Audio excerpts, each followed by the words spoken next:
Look guys, yan yung ampalaya ni tita.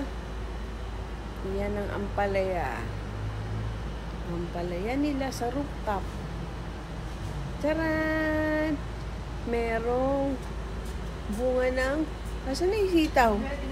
Asan na yung bunga ng sitaw?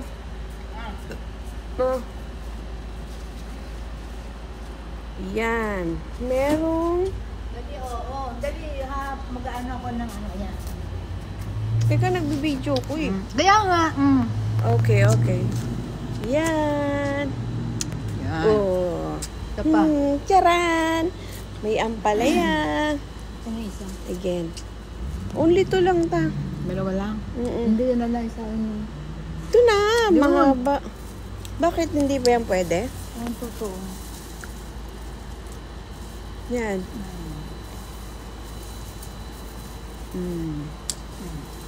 Yee! Enough.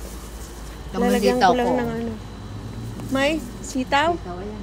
Ay, oo, may bunga. Violet. Yan, guys. Tapos, may tanglad. Tanglad ba yan? Tanglad. Sino nagtanim ng tanglad? Si tita? May tanong pa.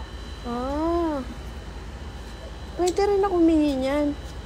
Paano yung bunutin? Maga yan. Sa araw. Kailangan maga. Ito parang... Masarap yan sa tinola. Diba? Okay na to. Ako lang na makakain nito, tsaka si Mar. Kayla, hindi. Ano asawa mo kay Kayla? Gagawin namin tong ano. Diyos sa ano? Ang tawag doon yung fruit salad. Salad? Yung salad namin. Yan guys. Sarap kaya salad. Hindi siya maano mapaka